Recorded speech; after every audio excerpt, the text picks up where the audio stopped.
Any, All right, here we go. So, little Mary Beth. hello. Okay, so today's where we're going to begin. And if anybody has a topic or a question in the gallery, you can use chat. You can use chat to talk with each other and to make comments.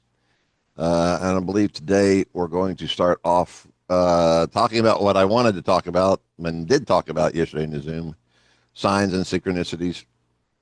And So I'll just begin this off by saying that one of the problems that people often encounter is lack of signs, and either complete lack of signs or signs in the beginning, and then they kind of taper off and they don't get as many. and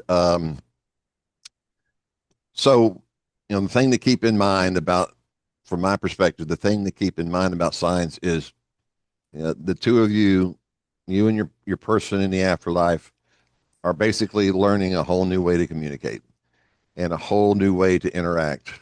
And uh, we're so used to the normal ways of interacting and communicating with our partners that these things can feel and seem um, very much not enough, not solid enough, not real enough, and it leaves a lot of room for doubts and insecurities. Um, but let's start off with getting no signs. Well, the number one thing is give it time. Just give it some time, because both you and your partner have to kind of learn how to do this. You have to kind of learn how to recognize what kind of signs they're giving you, uh, and just kind of be as aware as you can.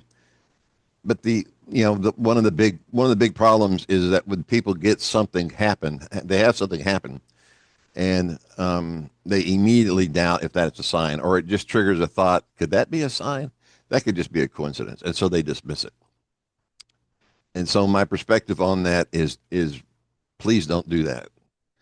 Please don't dismiss when something happens where you think that could be a sign. And the reason I say that is because you're trying to build like this road. You're trying to learn how to build this road. And if you keep training your mind to dismiss those kind of things, you're not making much headway. It's, you keep your intention and your attention on your partner with your loving heart. But then when something like that happens, it's like you're given an opportunity to make a choice. And the choice is whether or not to validate signs in general or to invalidate signs in general. And a lot of times a lot of times you're just gonna get a little thing because it's all you can notice. It's all that can get through is just like a little thing, a subtle little thing. But if you go ahead and go that route and make that choice, you're empowering more stuff. You're empowering that direction. You're kind of letting yourself turn and move in that direction by allowing yourself to accept that as a sign. What do you think, Mary Beth? Yes, I totally agree with you. And to be fair, one of the biggest challenges of this part, this, as you would say, phase of our romances, is that it's subtle. It's more subtle than when they were physically focused. And we could, you have to realize when our beautiful partners were physically focused, at least I'll speak for myself, for Paul and me, there was never a day that went by that we didn't say I love you. Now I knew he loved me and he knew I loved him. So why do we keep saying it? Because we love that reaffirming words, the validation. And we just love that and we got used to that. And then suddenly that falls silent, or it seems to fall silent. And it's scary. And you want that confirmation that they still love you. And you're not going to get it. Well, I mean, it is true. Every so often, we hear of people who actually hear their beloved in their ear. That has never happened to me. And even if it does happen to people, it doesn't happen consistently all the time the way it was when they were physically focused.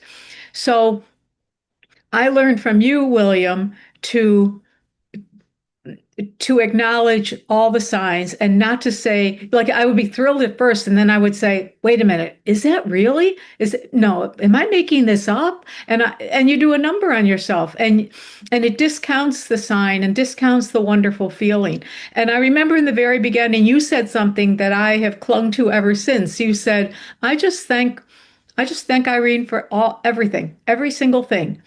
And I figure when I get over there and I'm with her, we can talk about it and I can say, "Hey, was that you sending me that sign?" And either she's going to say yes and I can thank her again, or she's going to say, "No, that wasn't me," and we can have a good laugh about it. So either way, it's a win-win. And so that's what I started doing. I don't doubt, I don't second guess signs. I just took all that worry off my plate. And sometimes I even talk to Paul about it. I'll say, "Is that a sign from you?" "I don't know." "Well, I guess we'll have to talk about it. Maybe we'll have a good laugh."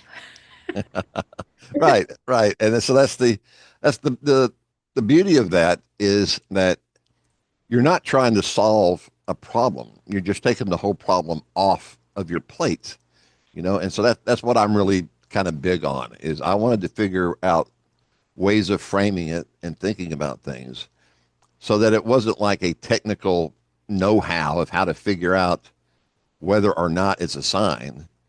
It just took the whole problem off the plate, and I didn't have to think about it anymore.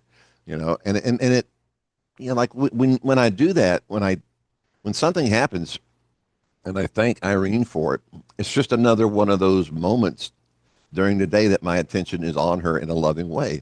And it's a small thing, but we talked about that in the previous video about how those small things matter, those small choices of turning our attention to our partners and appreciating them and loving them, and maybe bantering back and forth with them or having a laugh or a pleasant thought about them can connect us.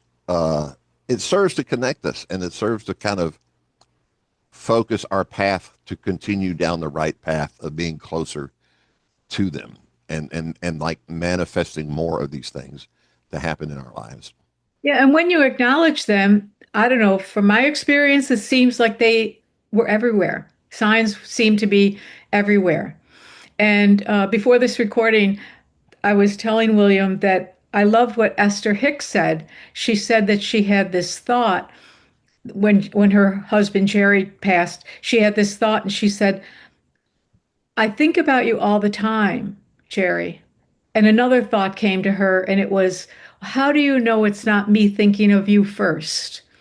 And so even anytime I think about Paul, I think of it, I don't know, like sign, but a connection, because that's what a sign is. A sign's a connection. And so I count everything. And I feel like I'm just like there's a wealth of signs and connections all around all the time, all day, every day, really. And Yeah. some of them are super, super pronounced. I've said this in the group, but when Paul passed, he was in hospice very briefly. He was so ill by the time we went to hospice, and he was there a day and a half.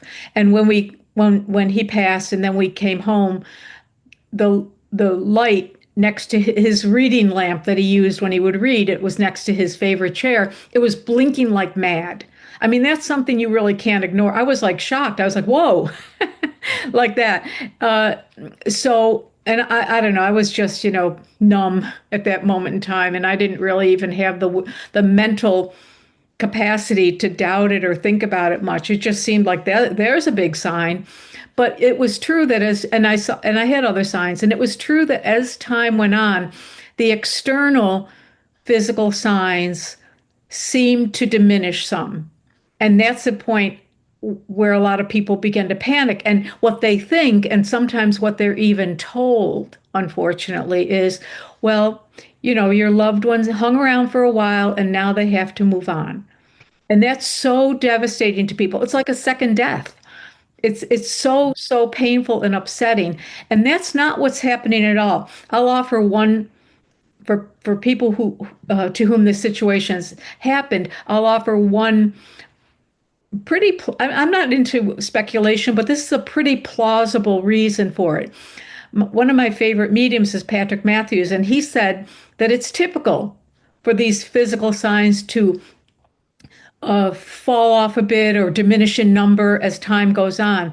And he said that's your loved one inviting you to go deeper, to not count so much on the external physical signs, but to go deeper and to find more, even more meaningful connections, maybe in sensations that you get and thoughts that you get, things like that. What do you think? Right. Oh no, I agree with that completely. And there are many times, uh, even though I have had probably more than most people as far as long lasting signs that like the drawings in the coffee that went on for years and years and years every day, and all the other stuff that Irene was doing. But I think in my case, I was already right at the beginning trying to dive into those deeper ways of connecting with Irene. Because and here's the thing. Well, while getting even like getting either small or really big signs is really wonderful in the moment, and it can really elate you in the moment. Make you. It's been my experience, both for myself and for other and listening to other people in the group talk over the years, that those are not long lasting. That sense of joy or of connection or of relief, like for me, it would last maybe an hour. When I was in grief, if it lasted an hour, that was a long time. And then, an hour later, I'd be back on the floor sobbing. And I noticed that I didn't want to place my relationship in something that could occur or not occur, uh, like signs, or that were, uh, let's say, were not under my ability to either initiate. I don't want to say control. Let's just say initiate. I wanted to have some capacity, some way of initiating that connection with Irene. So that's what drove me, deeper into all of this and deeper into our connection and ways of thinking about things. And that's another reason why that's one of the reasons why I never went to a medium. Is I didn't want two things to happen. I didn't want to get devastated by something a medium might say, and I didn't want to become dependent on on mediums and medium visits.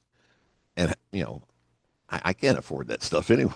I mean, I might be able to have afforded a couple or maybe found some free thing or whatever, but I didn't want to pin my capacity to be happy with my relationship with Irene on the intermittency of and the possible not good results of mediumship. So I immediately started uh, doing the things that I could do here and now, any day, any time, to develop that sense of connection with Irene. And I know you did the same. Yeah, I did. I mean, I've gone to mediums and have had wonderful readings, but I've had wonky readings too. And when you're in a very vulnerable, painful state, and your vulnerable, painful state might last, it might be very protracted and stretch out over years. And then you go to a medium who says, well, they're not, or they want you to move on, or they're not here. They moved on. They want you to move on, things like that. It brings people to their knees. And that's not a put down of mediums. It's just that mediumship is an uneven, I always call it an uneven art. And I've had really wonderful readings that were affirmative and you're just riding on a high afterwards. And I've had those wonky readings that really can be, I don't know, at the risk of sounding extreme, really emotionally damaging, I think. So that's not to say don't go to, in my experience, I'm not telling people not to go to a medium. I've used them successfully, and I have some that I really admire and respect for the amount of work that they put into their own mediumship. But you have to go into, if you're going to have a reading, you have to go into it understanding that you have to kind of suspend expectations and just be able to be strong enough to put aside anything that doesn't resonate as just the medium. is not perfect. Right. And all communication is imperfect, guys. So I often talk about mediums as being, this it's a form, it's kind of for a lot of mediums, it's a form of intuitive or imagery interpretation. So they're like acting as an interpreter as best that they can, but they're imperfect. I mean, even when two people are speaking together in the same language, communication is difficult.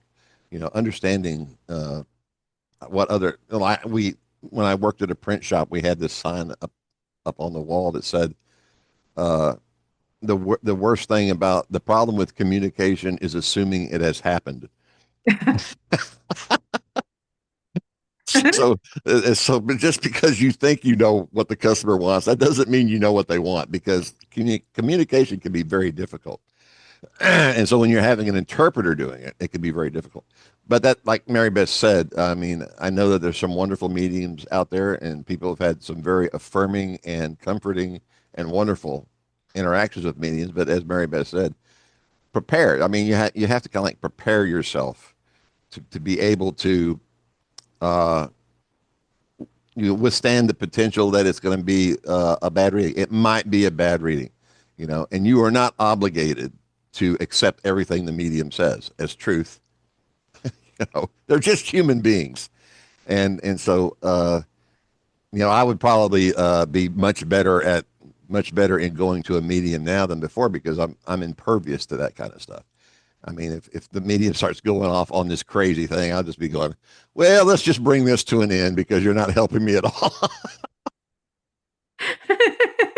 I actually had a medium one time that I had scheduled. She was a well-known medium. Her name, she called her, I don't know her last name, but she called herself Medium Fleur. And I saw a lot of her videos. This is many years ago. It's got to be going back about 8 years ago. And had seen a lot of her videos on YouTube, and I really liked her. And I scheduled a reading with her, and she got on. We had, as I recall, like sort of a Zoom thing. I could see her. Maybe it was on Skype or something years ago. But anyway, we got on this platform, and the reading that she began to give me was completely wrong. Every single thing was way off, and I kept saying, "No, no, no, no," and I was getting really disappointed and freaked out. And she did say, "I have your parents here." And I thought, "Oh, no, no, no, I don't want to talk to my parents." And finally, she said to me, she said, "I was recently in a car accident, and I'm really not healed yet. And I don't think I want to proceed with this reading, but I will refund your money, and I can recommend somebody else to you, or we could schedule, a few months from now." And I rescheduled with her because I really liked her, and I respected the fact that she took responsibility for being impaired, because when you're hurting or when your body's hurting, you're not exactly the best conduit. So we rescheduled, and the first thing she said, oh, in between, I talked to my parents who are both on the other side, and I said, "Mom and Dad, I love you, but I don't want to hear from you. I want to hear from Paul. If you love me, if you care for me at all, please let Paul come through." And the next time we met, which was months down the road, she said, she opened by saying, um, "I have your parents here." And I thought, and she, and she said, "But they're stepping back to allow your husband to come through." I was like, "Yay!" And we had a really marvelous reading. But that's an extreme example, someone who had been in a car accident. But, mediums are people, and they have all the same stresses and strains and anxieties and, worries and all the things that we all have in life. And so those things can interfere with their ability to get a pure, direct message to somebody. And that's also, if I might add this, that's also why I really love all the recordings from Leslie Flint that are available for free online, is because he was a medium, and it was because of him that he was able to bring voices in. He wrote a book called Voices in the Dark, but they didn't come through his body. They came directly into the room, and he could converse with the spirits or people on the other side, whatever you want to call them, as much as anyone else.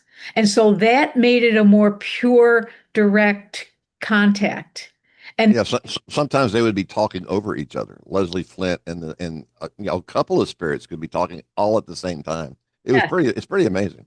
yes, it really is. And they consider it one of the strongest pieces of evidence that we live on. And not only pieces of evidence, but vivid descriptions of what the afterlife is like. So, I learned as I think everybody kind of has to learn this for themselves, but I learned through the years to only pay attention to those resources that supported my feeling of feeling good so I could feel Paul with me. Right. And anything that didn't feel, I mentioned this yesterday in Zoom, but there are some, for example, resources and books and things that many people love. They're wildly popular. And I read them and I found them disturbing. Now that doesn't mean I'm right and they're wrong, or they're right and I'm wrong. It doesn't mean that. It just means that different people align with different pieces of information. And you said, William, early on in our time together in Zoom, you said to only pay attention to those things that help you to feel good. Those are the things, the resources, the information um, that are meant for you. And Yeah, exactly. Yeah. so that was another way that I took that off my plate. I didn't read a book and say, "Oh my God, I hope that doesn't happen." Oh no, what? I don't do that anymore. I just say, "Oh, well, that's not for me. That message is that piece of information isn't for us. It's not part of our love story." And so, and I realize that if I told people outside of this group what I'm saying here, is that people would say, "Well, that's you being in denial." And you know what? I don't care Yeah. care Yeah. if they consider me in denial, because Yeah. the main goal is to be as loving and as loved as Paul can love me, and as loving as I can be to him. And worry and anxiety and getting freaked out does not support that goal. Yeah. So that's Absolutely. Yeah. into that stuff. So I'm going to get to this question in the chat here in just a second. Don't think I didn't see it. I've got my chat blown up really huge so I can see it. But that's I want to say that's another example of how I took something like that, and instead of trying to figure out who's right and who's wrong, is what this source says right or wrong. So I took all of that off of my plate by having this thought, and that is creation is infinite, existence is infinite, and every possible thing exists. So what those people believe in, those things exist. Those systems or what they're talking about, like uh, people in the afterlife don't have physical bodies. Well, I'm sure there are places in the afterlife where people don't have physical bodies, but it's not applicable to everybody everywhere. And there's no reason to think it is.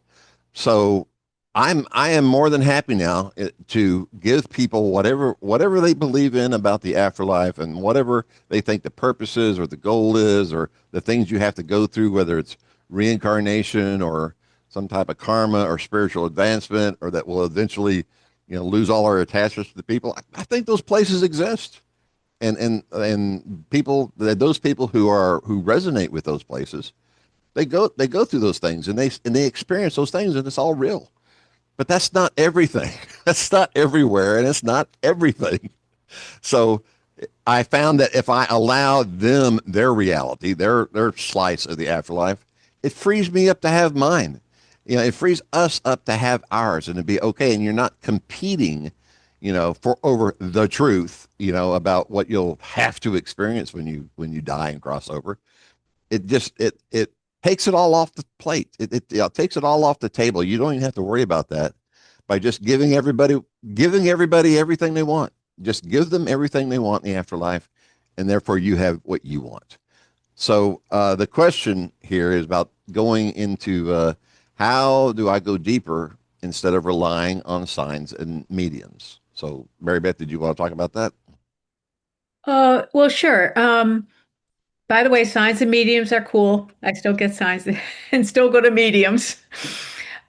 But what I think when I quoted um, Patrick Matthews about that, I think what it means is doing, I don't want to say the M word, the meditation word, but really kind of setting for here. I'll explain how I do it. Okay.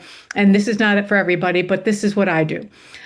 I have done lots of different things to grow closer to Paul without depending on external signs. So, for example, I've done a lot of writing and journal writing. And most recently in our group, Kathleen, she's a little under the weather right now, but we've been having once a week meetings where we all meet together and then we have a series of questions that we ask our partners and we write answers to those and that our questions that our partners ask us and we write answers to those, and it's kind of a mediumistic thing. You just wait for an idea to come and then you write it down. Another thing to do is just to like I like to walk. And so when I walk and talk to Paul, talking to your partner to me is another internal kind of thing. It's just between the two of you. You're exchanging thoughts. Sometimes you could talk out loud if you want, but it's Patrick Matthews told me this too. I told him this is right after Paul passed, and I used to walk outside with a phone at my ear so that when I was talking to Paul, people would think I was talking on the phone. I since learned nobody really cares if I'm talking on the phone or whatever I'm doing. Nobody's paying a whole heck of a lot of attention to me anyway. But Patrick said to me, be sure to wait for the answer. Be sure to give him time to talk to you.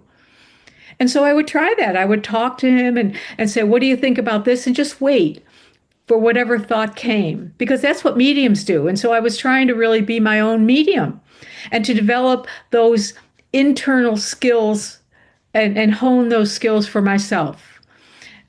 So those are some of the things I did. Yeah, those are great. Those are great things, and I agree with you about signs and mediums. The like I said before, my problem with signs and mediums is they're intermittent at best, and they just kind of happen when they happen, and I had no initiating power over them. I felt like I had no initiating. I mean, I could initiate a meeting with a medium, but then I don't have the power of what the medium says. But anyway, so Mary Beth said something very important there, and note that these are reliances upon external things. And so when we're talking about going deeper, we're talking about finding and exploring your own internal connection to your partner. Like you have, and we all in this group absolutely know this. We have this very deep and profound interconnection to our partners. And so the question just becomes is how do you explore that? Because that's really what you're doing is it's like all the external well-known visible tactile roads outside of yourself have been cut off. So you can't get that touch, you can't get that visual of them easily, and you can't hear them. So what's left? Well, that's because a lot of us experienced some of this while our partner was alive, little mental connections where you were like reading each other's thoughts or feelings and just do what the other person wanted or didn't want, or things that didn't have to be said. A lot of us experienced that. And when you turn your mind instead of outward, where they've kind of disappeared, and relying on the intermittency of the outwardness, there are things inside of yourself that you can immediately connect with your partner. And I mean, immediately connect with your partner. And so one of those things is memory. And you have memories. Memories are an immediate, very strong connection to your partner. And, the ones that, like the ones that I use, like one of them is just the most common experience of me and Irene together, where I'm laying on the couch and she's basically laying on me, and we're just holding each other, and it's just it's a very wonderful connection. And what you're looking for in there to establish this deeper connection is the emotional and psychological sense of your partner. And that's why memories are like the easiest way to do it. You can almost immediately get into that emotional and psychological sense of your partner. And the problem is, for a lot of people, is there's a part of your brain saying it's not real. Or it's reminding you that you can't see them in the outside world. You can't do this in the outside world anymore, and you're just relying on this, what may be a kind of a low res visual and tactile and difficult to maintain uh, interconnection to them. But the thing is if you practice that, if you get over the pain, or if you're just willing to go through any type of grief or sorrow or longing that produces, which is your this other part of your brain that is still convinced they're not around anymore, is turning that connection into is turning into like a sorrowful feeling. If you can understand that as you're actually connecting to your partner this way, for real, it's a real connection. It's really happening over time. That will a lot of that pain, in my experience and in the reported experiences of people here, that pain will start to subside, and you'll be able to bring in more of the wonderful feeling of being with your partner through these memories. And it's like you could go to a memory place and you don't have to live it out exactly as it happened. That's not what you're trying to do.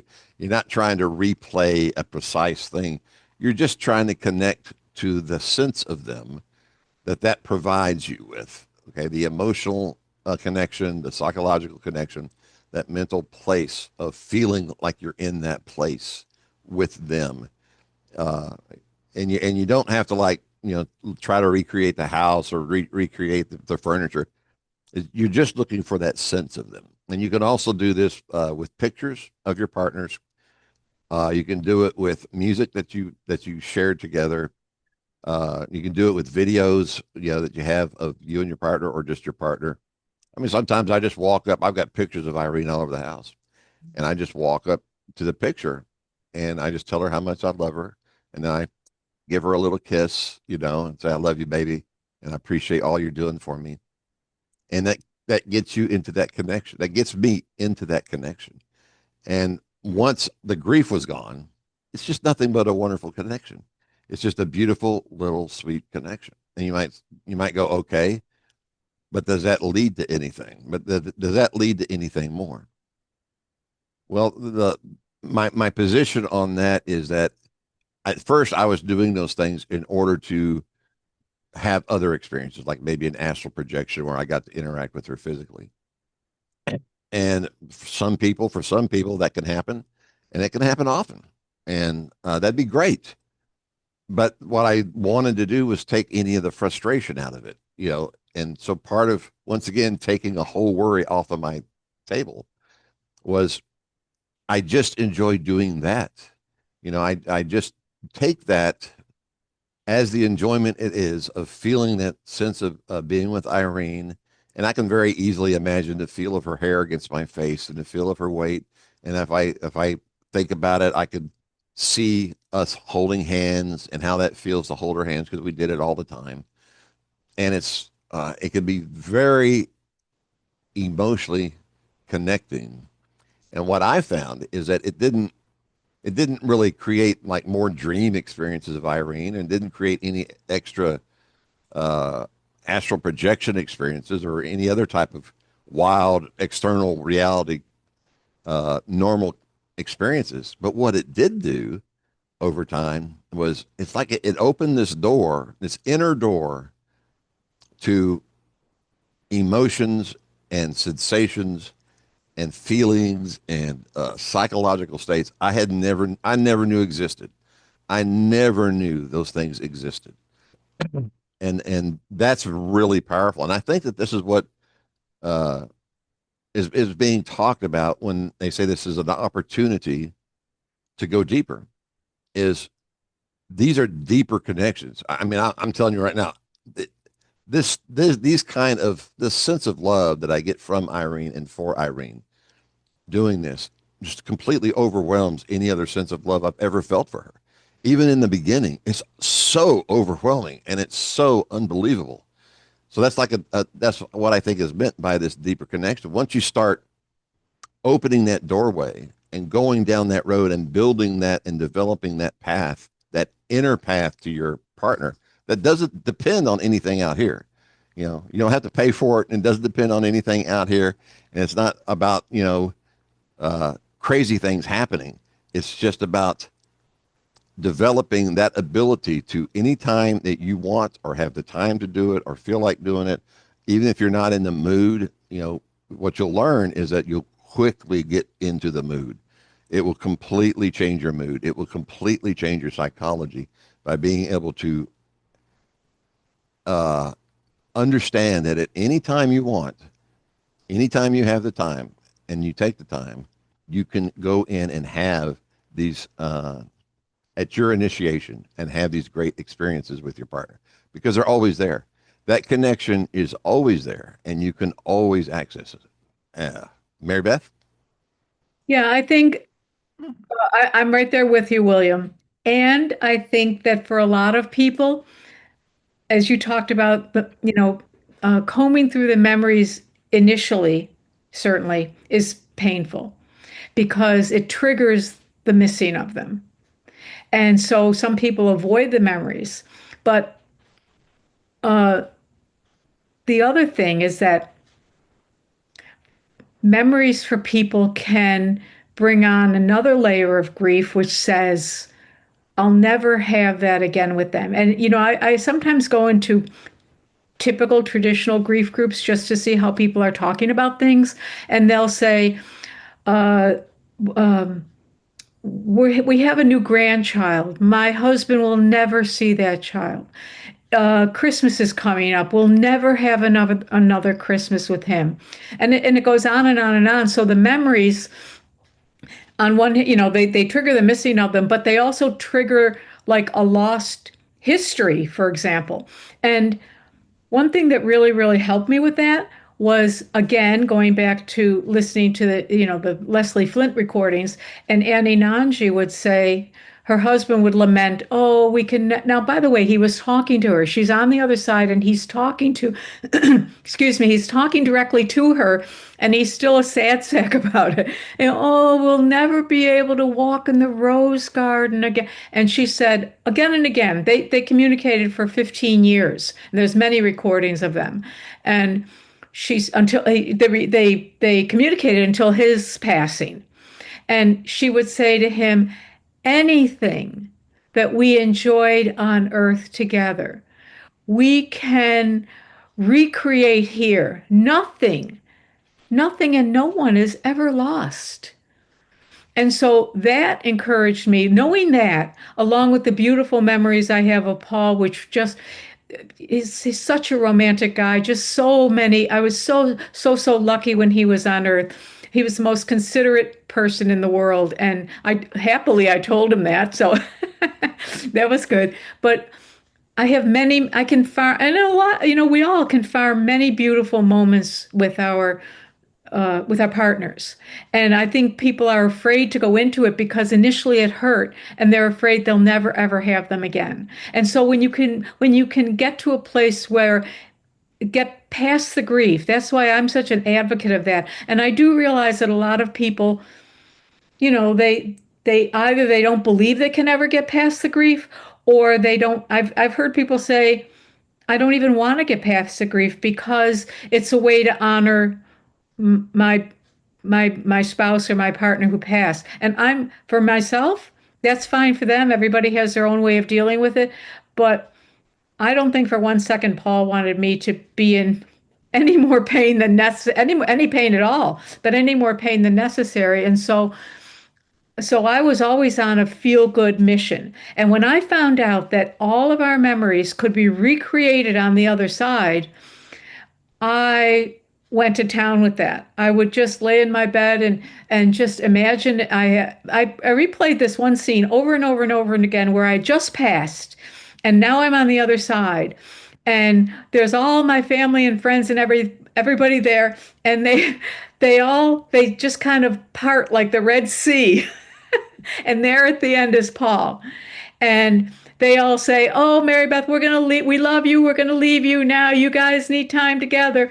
And then I'm in Paul's arms. I played that scenario until it's, I don't know. I would think it would wear thin, but it doesn't. It always thrills me and fills me with so much romantic love.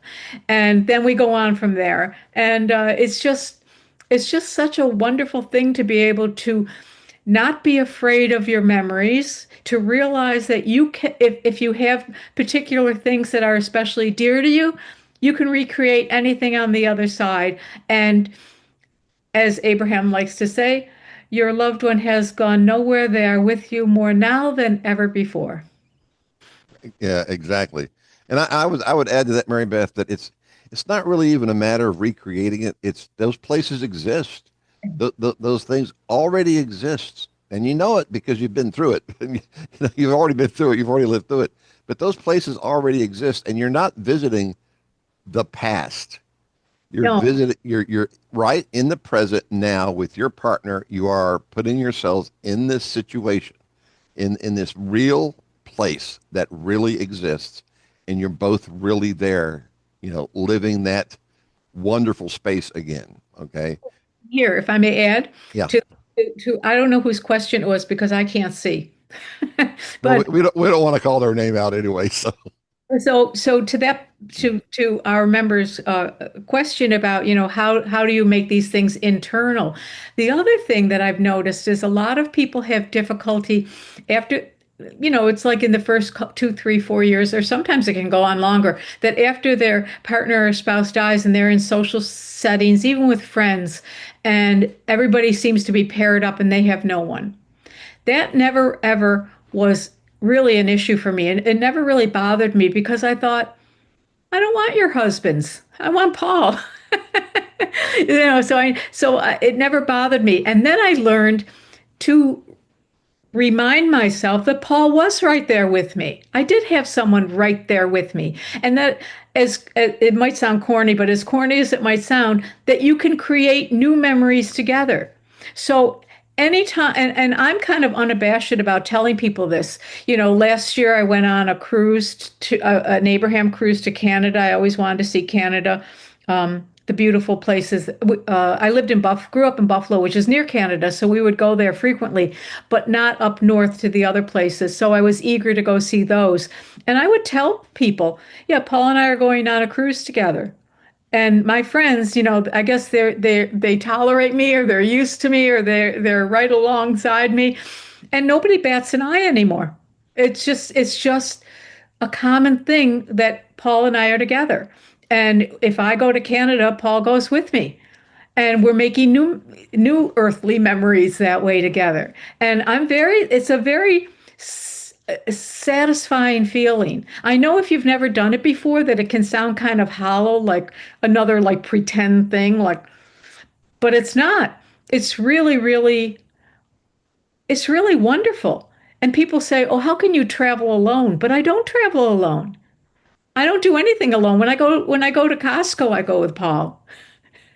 right. So I want to expand a little on something you said there about how people would think that it's because in the beginning I thought this too, and I experienced it, and that was when I would imagine myself with Irene doing something, it felt hollow to me, and a lot of this stuff, I did not for a second believe that it could possibly move beyond the point of just having manageable pain.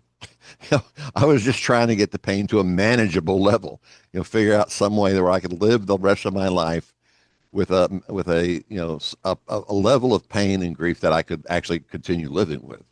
And I never for a minute imagined that it would be so full, that it would be so full and so fulfilling and so wonderful.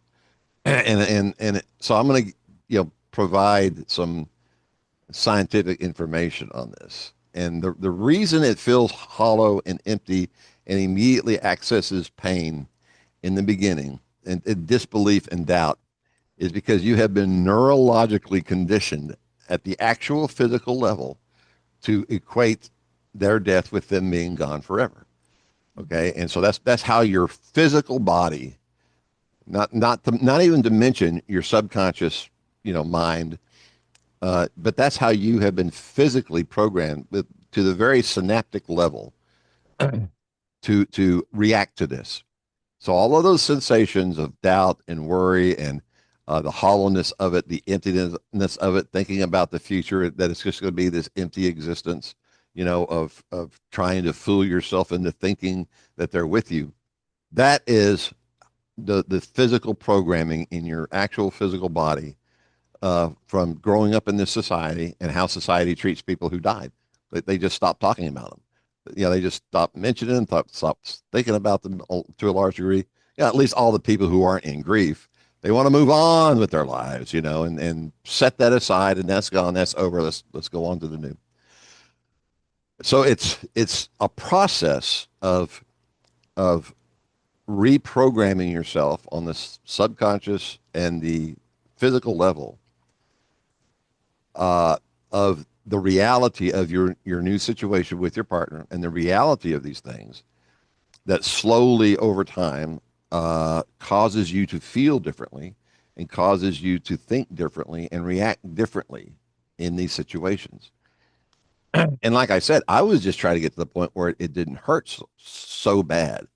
And I did not ever expect that it could feel so full and so complete and so wonderful at this point. And I'm of the opinion if that's not just like psychological and physical reconditioning. There has got to be something real there providing these new sensations, providing these new thoughts and these new feelings, that I've never experienced before. And how do you get to feeling like this after the love of your life has died? Okay.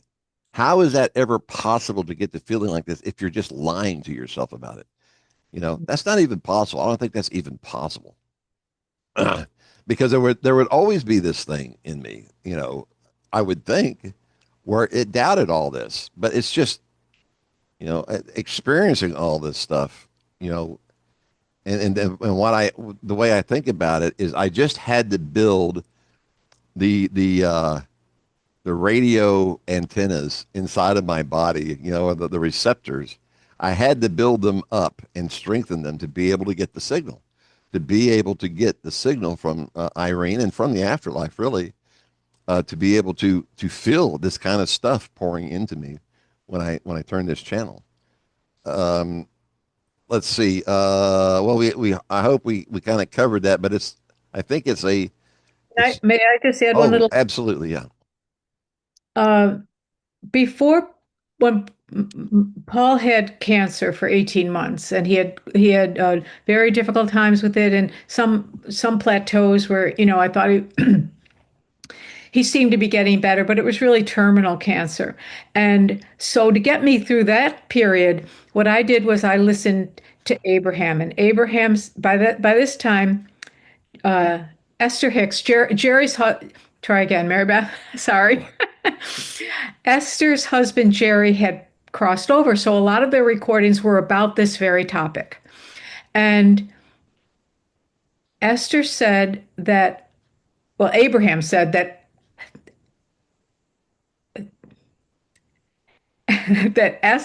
oh my gosh, Esther said that Abraham had said to her, all right, I got that straight, that her relationship with Jerry could be even better than when he was physically focused. And it was physically better than when he was even focused, earthly, focused on earth and into his body. And I thought, even better. How could the relationship with your dead spouse be even better than when they were living? I couldn't imagine that. But I thought I'm going to try to get as close as I can. Yeah. And I'm sorry I stumbled over all those words. It's like, three people. There's Esther, there's Jerry, there's Abraham, there's me. I don't know. Anyway, I hope that made sense to everybody. So my goal was to get as close to that as I could. And the way I did it was to focus on anything and everything that helped me feel good. And it was that simple. I like things that are boiled down to something simple and portable in my brain that I can keep going back to. And and that really helped me. And I can say today that my relationship with Paul is even better than when he was physically focused, which is a pretty big thing to say. And Yeah, it's available to everybody, you know. yeah. This is a wonderful part. One of the best parts about this is um, one of the best parts is that you find out and you discover that it's eternal. Is that there is an afterlife, and that it's wonderful, and that you can be with your person forever, and you without all of the stuff of this world interfering in your relationship. And so we get a taste of that now, because like for me and Irene is I no longer have to worry about her health. I no longer have to worry about, let me tell you something. There are far worse things that can happen to people than getting sick and dying. In this world, there's far worse things that can happen. And one of my great happiness, well, I think gives me a lot of happiness, is that Irene is beyond all that now. I don't have to worry about any of that about her, and I don't have to. She's with her, her family. She's got lots of family over there, so she gets to enjoy that. She finally got to meet my dad, who died like a month before I met Irene, and so I know the two of them get along famously. They have this personalities that would just get along great. But that makes me very happy, and um, the like the revelation, the understanding that a lot of our life here was under like the pressure cooker. Now, I know that different people have different levels of difficulty or no difficulty in their relationships, but our relationship was under like a pressure cooker of the things that exist in this life, that in this world, that we don't have to deal with over there. But we get a taste of that by, it's almost like when you go down this path, you become a little detached from this world. You're like you got one foot in the other world and one foot in this world. And things in this world, I know for me, I'll just speak for me, things in this world just stop bothering me. I was like, I get to anytime I want, Irene and I can do whatever we want. We can talk, and it's free of worries about this world. It's completely free of worries about this world. And we can plan adventures, or we can go on little adventures, or talk about the little things that we want in our lives over there, and the things we'd like to do. And it's this confidence. Like when you're doing that kind of thing here, I remember Irene and I early on in our relationship, we were lying in bed with a big notepad type thing, trying to draw out the house we were going to build for, together in the future, what kind of house we wanted. We got to talking, and we were like, well, if we had all the money in the world, we'd get a castle. We'd just build a huge castle, because we wouldn't have to worry about, maintaining it, or air conditioning it, or heating it, or anything like that. If we had all the money in the world, we could just build whatever we wanted. And that's what we would have if we could just build whatever we wanted. That's what we'd build, with all kinds of neat little hidden rooms and secret compartments, and fun stuff on the outside. And one of the things that's great about this is that we can have that. We can absolutely have whatever our hearts, together desire is to have, and to play with, and to uh, experience and live in. We can have all of that. We can have all of that stuff. And so it just like opens your mind. It's not like, well, can we afford it? Or what are the logistics about doing that? What are the resource limitations?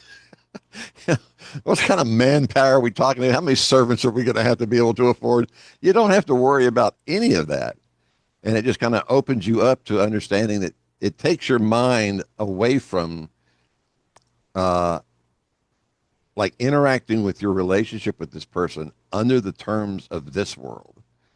And it can liberate you to interacting with your partner in this completely open and free way, where anything you desire can be yours, and you can experience whatever you want. You're not under, you're not rushing around to meet to get to work. You're not rushing around. You don't have to, worry about if you're staying up all night talking, or you're going to be okay to go to work the next day, or you don't have to worry about any of that.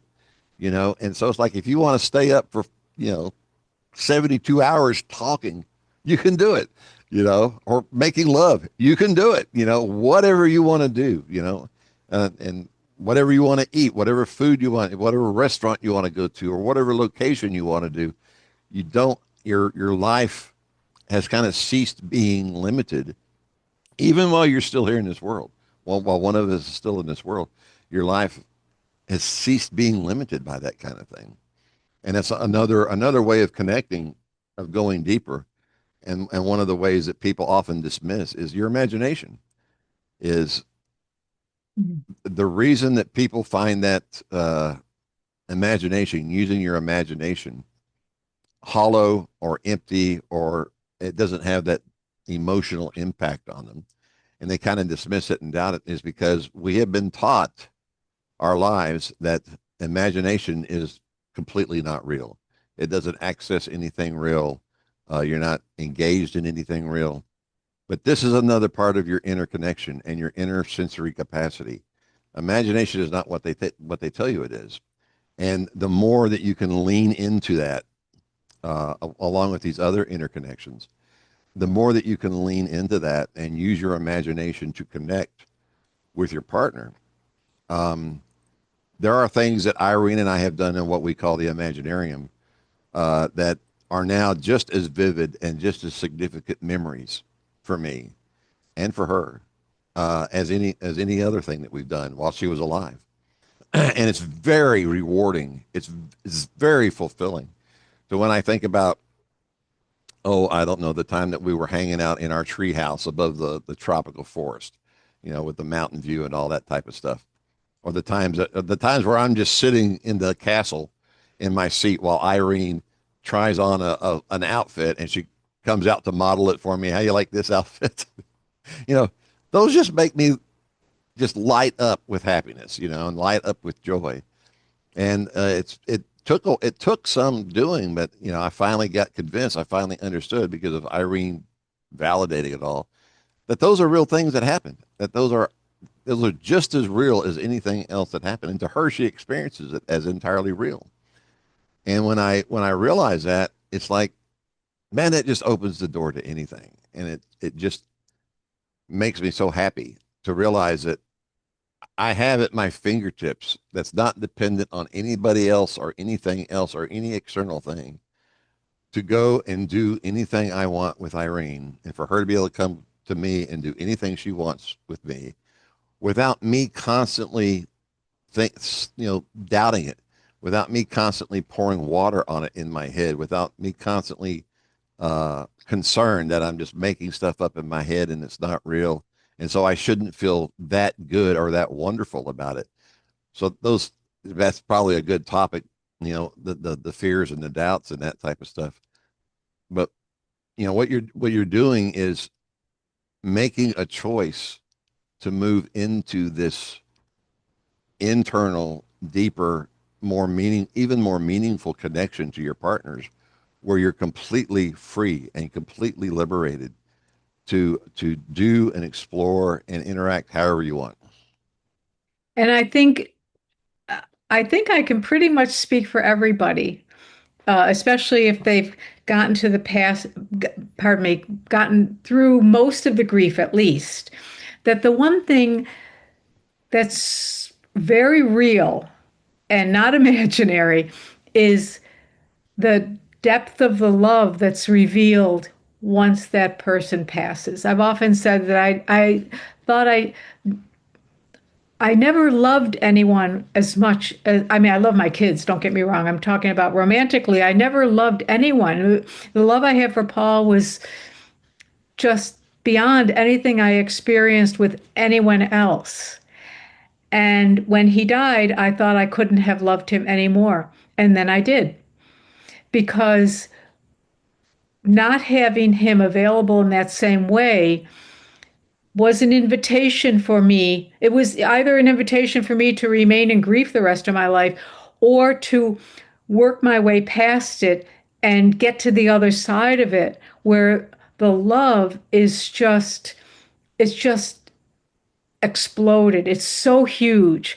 And that's one of the biggest things that I appreciate about the whole, this whole love story journey, including his death and his physical death. And that's one thing that did not feel pretend to me at all. The depth of the love is very, very real. And not only for Paul, but my appreciation of and love, of course, for him exploded into mammoth proportions. But also, I appreciate everything more now. When people say, "How you doing?" I say, "Living the dream." That's what Paul used to say, kind of in jest, but I really mean it because I have my person. I'm so, so, so fortunate. And every little thing that I have in my life, I'm so appreciative of. And, I was a pretty happy-go-lucky person before, but this whole thing elevated me. And it was not so much the external signs that got me through that. It was really the internal connection with Paul, the conversations and imagining us together in these different scenarios, things that we had experienced and things that I imagine experiencing that I could imagine now and that we will more fully experience when we're more fully reunited. Yeah. So Yeah. Yeah. That's the, so this is where the fears, uncertainties, and doubts. That's something I would like to address. We're probably going to address a lot of these things every time we talk, but that's fine. that's okay. Oh yeah, absolutely. And that is, um, so one of the ways, so like I said, I like to take stuff completely off of the table, for me to even think about or worry about. And so one of the things about using imagination and going into memories and developing the internal connection, and the thing about just accepting every sign every potential sign as a sign. And as Mary Beth talked about, so there's all this information, and some of it's kind of disturbing and wonky and weird about the afterlife. And so you could say, well, we're cherry picking the stuff that we like, the stuff that resonates with us and that we want. And so the fear or the accusation or whatever, which I have been accused of, is that it's you're kind of creating a self delusion, a delusion about all this. So I took all that off the table by saying this: I don't care. I don't care if it's a delusion. I mean, I still function. I can function. I'm completely functional. You know, it's not like I'm wandering around here without any clothes and stuff piled up, laundry not done and food all over every place, no dishes washed. It's not like I ignore the dog when it needs to be fed or whatever, or somebody has to come and get me because I'm walking down the street in my pajamas or something. I'm completely functional in life, and I'm happy. I'm completely happy. And so if this is a delusion, and if when I die I wink out of a distance, I don't care. I feel so full. If I am just living my life in the sweet fiction of a continuing relationship with the person I love so much more than anything, so what? I mean, it's beautiful to me. It's wonderful to me. I would, if somebody could prove to me that there was no afterlife, I would still live this way because it's wonderful. It feels beautiful. And like Mary Beth was talking about the love story, is I don't want to screw up this love story. If I don't want to, I don't want to abandon what is the most beautiful thing in my life, the most wonderful thing in my life. I would never abandon it. And I could never be convinced that there was no afterlife, no matter what anybody said. I could never be convinced that Irene and I aren't going to be together because I'm fully invested in it. I'm 100% invested in it to the point to where there's no doubts that crop up in my mind. I mean, you might say, well, that sounds like a fanatical view. It is a fanatical view. I'm totally fanatical about it. And it's like, stop trying to. I mean, somebody, like I mentioned this, I think in Zoom yesterday, but somebody on Reddit, just came out and told me that I was delusional and I need to get psychological help. I said, psychological help for what? My joy, my happiness, my complete, how much I love life. as it is now for me, is that what I need? I'm completely functional. Matter of fact, believing all this to this point is the only thing that keeps me functional. You know, it's the only thing that allows me to not live in abject misery for the rest of my life. You know, and it's a wonderful sensation. And Well, I people, go I'm ahead. sorry. No, go ahead. I was trying to get a little like inserted a pause there. But people have an issue with feeling happy. That's one of the reasons that this whole group got started. Our group, I mean, was that William and I had been in a different group where the people who founded the group, they believed that it was for a group for people who didn't want to repartner. It was a group for people whose romantic spouses or partners had passed, and so we were in all agreement with that. But when William started writing in the group, I didn't know William from anybody, from Adam. When he started writing in the group that he was starting to feel better about his relationship with Irene, and I was on my feel good plan, feel as good as I could so I could better feel Paul with me. And I thought, I'm agreeing with this guy. And I was an admin in that other group, and behind the scenes they were saying, this is ridiculous. No one can feel better like this. And he's setting the bar too high for people. It's going to be upsetting for our other members.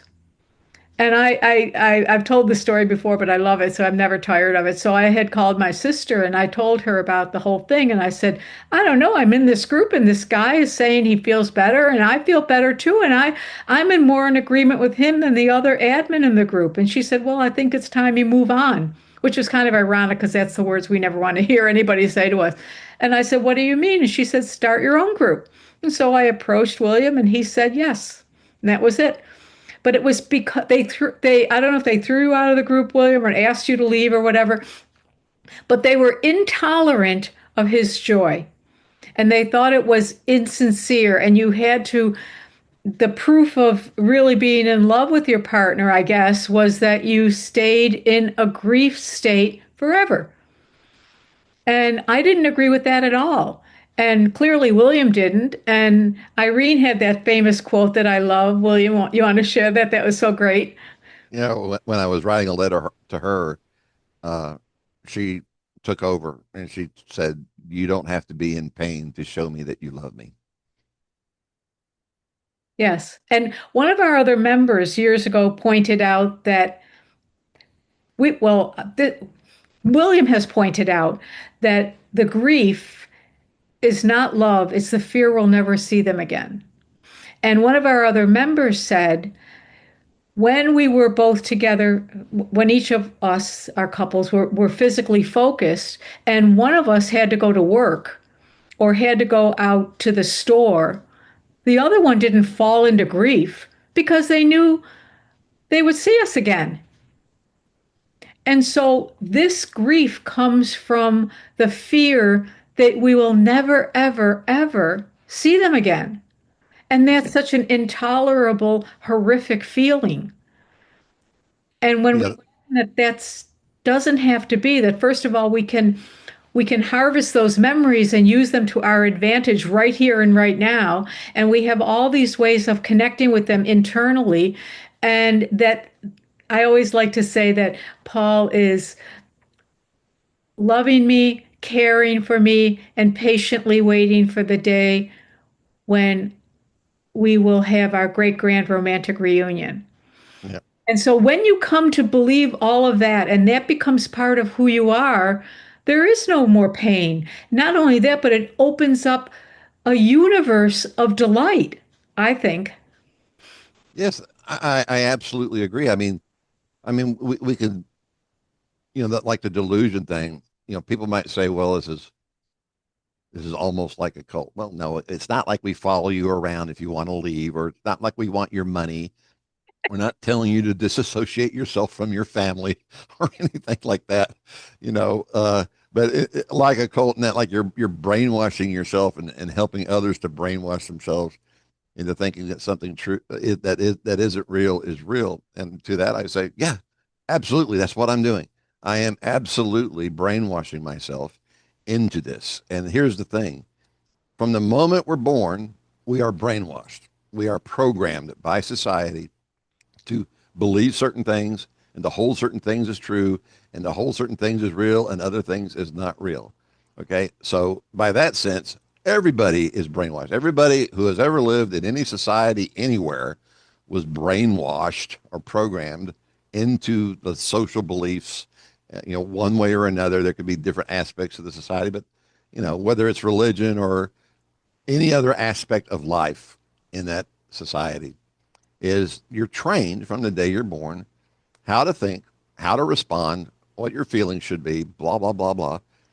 And so, yeah, I will 100% agree that I'm brainwashing myself, but I'm brainwashing myself the way I want, the way I have decided is the best possible way forward for me that makes me incredibly happy and joyful and keeps me completely functional. And so the way, man, you go on other sites like on Reddit and other places, and people have been brainwashed so strongly against the idea of an afterlife and against the idea of love continuing. They are absolutely distraught. They are in such pain. And the word that I see the most, on Reddit is I saw this video or I read this article and it terrified me. It's like people are living in this internalized terror about the idea that they're going to wink out of existence or that their mother or father or loved one is going to die and they'll be gone forever and they're going to live in, they're just going to basically live in pain the rest of their life and fear of death, fear of not existing. That's all part of the program that you've been brainwashed into accepting. And so you feel this terror, and they're like you talk about the fear that you just feel this incredible fear about these kind of things. And you don't have to believe those things. You don't have to. You could program yourself. And that's one of the things, that's one of the reasons I think I've been so resistant to um, so-called spiritual authorities, and other type of information is because for some reason I came into this world so anti-authoritarian. It was crazy. My dad just used to call me belligerent Bill.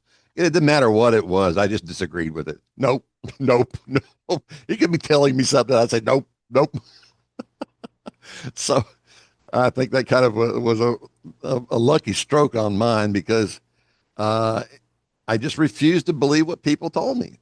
I would just refuse to believe this stuff. And at one point in my life, this is decades ago, when I had gotten into a very kind of depressed state, it occurred to me, I'm only depressed because of what I have been trained to believe.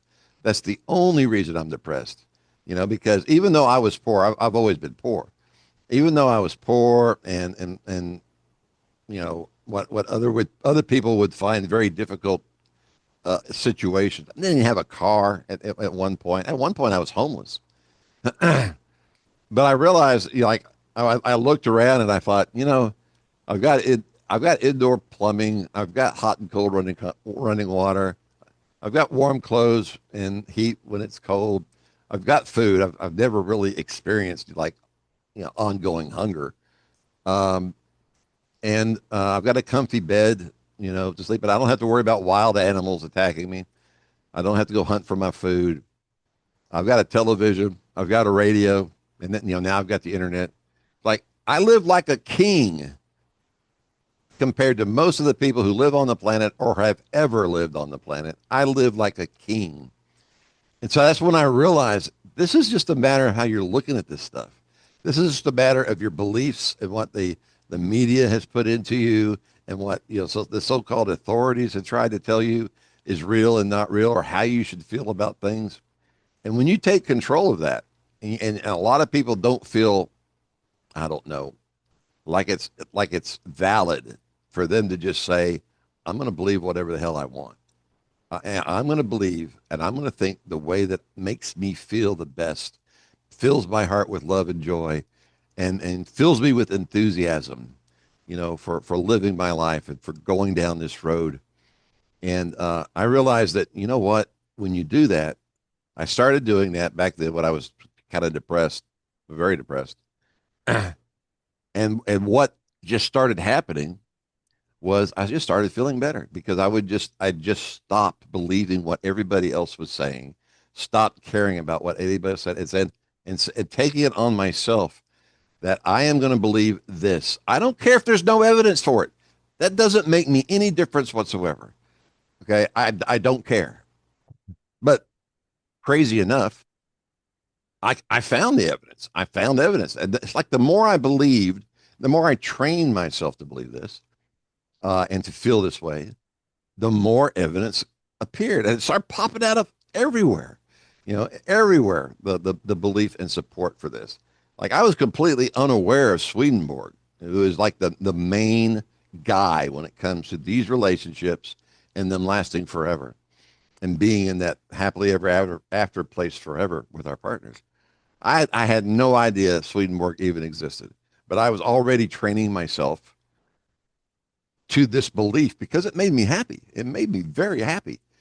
And then boom, Swedenborg pops up, and he is all about this. I mean, for Swedenborg, this is what all of creation is about, are these relationships. And then other sources started popping up and saying, yeah, that exist. They exist.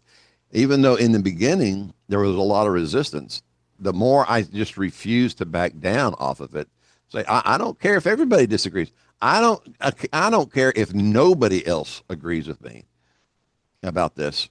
Because when Mary Beth was talking about that group, I was ready when the admin approached me and said, well, look, we're having a lot of complaints about you, the things that you're saying. I And think you made that up. I don't know about that. no, I mean that oh, you don't know if you actually got complaints. And there's a lot of concern, blah blah blah. That you're setting the bar too high. So what actually happened was I just told them, well, it's probably best if I just leave the group then. And then the admin said, yeah, I think that's probably best too. So I left the group. It was like a mutual decision. But I was ready to just take my ball and go home and just say, screw the rest of the world. I don't care. I'm doing this by myself, in my house, and everybody else can just go to hell, And that's when Mary Beth reached out to me. So I was thinking about this today, William, that this whole group was kind of like a synchronicity, right? That Mhm. I reached out to you. I mean, I didn't even know you. The thing is, when my sister said, "Well, start your own group," I had no idea how to do that, and so I approached you as, maybe he knows how to do it. So that was really serendipity. I think that was really wonderful the way that turned out. Yeah, and it turned out you and I just got along, like a brother and sister. We just got along. That's there It was no guarantee that was going to happen. No, no. In some ways, you and I are very different. Like you are very anti-authoritarian. Although Paul told me one time, he said, "I think you have a problem with authority." But I just wanted to say, maybe some people can relate to this, that when in growing up, I was raised in a religious household. I was raised in a very strict Catholic household, and they talked about heaven. That there's like we all go to heaven or hell. But they never talked about it ever once in terms of your heaven will be you will join up with your loved ones. That was never the only reason you got to heaven was so that you could gaze upon the face of God for all of eternity. And I came to a point in my life and I was very obedient and I didn't want to go to hell and I was very much a people pleaser growing up. But it came to a point in time where I remember saying to God, I love you, but I don't really want to gaze upon your face for all of eternity. I was 10 years old and I said, that was the year we got Barbies. And I said, my sister and I got Barbie dolls. And I said, I would really rather play with my Barbie doll. But later on, I was never rebellious, like, or super independent thinker, but I was independent minded about my own life. And I remember having a conversation with my mom and dad, and we were together at another family's house, and my sister and I kind of grew up with their kids, and they had a boy who was about my age, and we were talking to our parents about the things we disagreed with about the Catholic Church. There's many things, and I won't go into that. That could be a whole other is recording. But I was saying, here's what I disagree with. I don't agree with this, and I don't agree with that. And here, I remember this is going back a good over 50 years ago, 60 years ago. And I remember my mother saying, you just don't question. And that's the Yeah. way I was raised. If you wanted to be in the Catholic Church, if you wanted to be in that club, if you wanted to go to heaven, you just did not question anything ever. Yeah. Well, it's I wasn't like that. I questioned everything. And I don't mean that I doubted there was a God. I never really questioned that, but I don't know, the whole way the whole thing was all set up and everything. And then, of course, certainly as people in my family would age and die, I would think, well, I want to see them again. I don't want to gaze upon the face of God for all of eternity. And the really funny thing was, in one of the Annie Nanji recordings, she talks about how people on earth are very confused about what happens when we die, when we leave the earth environment and we go on to the next phase of life. And she said, there are people who think that we are sitting on clouds playing harps and singing, and that's not the way it is. And there are people who think, I hope I'm not insulting anybody, but I'm just going to relay what she said. There are people who think that we just look at God all day. And here's what she said. She said, if that were the afterlife, I would rather really be dead. So yeah. I thought that was funny. And she wasn't putting down God, or she said, I don't really know a lot about God. I don't know. That's how she kind of summed it up. I really don't know about that. But she said the life here that we lead is, oh, she had an issue also with rest and peace. She said, no one here is resting. We have a very vibrant life here, and we visit each other, and we have homes. And if we want to eat, we can eat. And if we want to go to a music concert, we can do that. And we can learn things, and we can work, and we can enjoy each other's company without the fear of death or disease or a painful accident or any of that stuff. None of that stuff is here. We can just really fully enjoy each other and love each other. And that's the picture she painted. But it took me, 60 years to find that. It's like what you're talking about the people in that group had a problem with happiness. And Yes. sometimes I wonder if people in some of these spiritual communities just have a problem with happiness. Like what do you ever stop working? Do you ever stop just like trying to do all this, spiritual growth stuff or whatever and just enjoy your life, and just enjoy the company of other people and just enjoy, hanging out at the lake or playing dress up or playing with toys, you know, like Irene and I, we often had, one day we came upon the great realization and thought that if we wanted to eat candy for dinner, we could. We're adults. And every now and then we just had candy dinner. I'd just say, what do you want? And I go down and buy a whole bunch of candy. That's all we need for dinner, and it's like, I think of the afterlife is like, I, I don't really, I'm not putting this down for anybody who resonates with this or they think this is a great part of the afterlife. But as I've often said, I am a simple guy. All I want to do is, sit on the couch and watch endless Wheel of Fortune, with Irene, snuggled up against me, you know, drinking our cappuccinos and eating some nachos or some hamburgers, and being able to finish with that and stroll down to the beach and go for a swim together and play in the water or play in the sand together, throw a frisbee to each other, practice trying to fly or whatever we're doing. And it's just it's just like a very normal things that I think this probably extends from my realization that I already talked about, that I live like a wizard king, compared to most people who live on this planet or all the people who have ever lived on this planet. And I'm very appreciative of those things. And I find great satisfaction and joy and happiness in just like getting into my comfortable bed at night, or just, frying up some potatoes and heating up some tortillas and having that. I don't need filet mignon or lobster breakfast or anything like that. I'm not saying I wouldn't do it.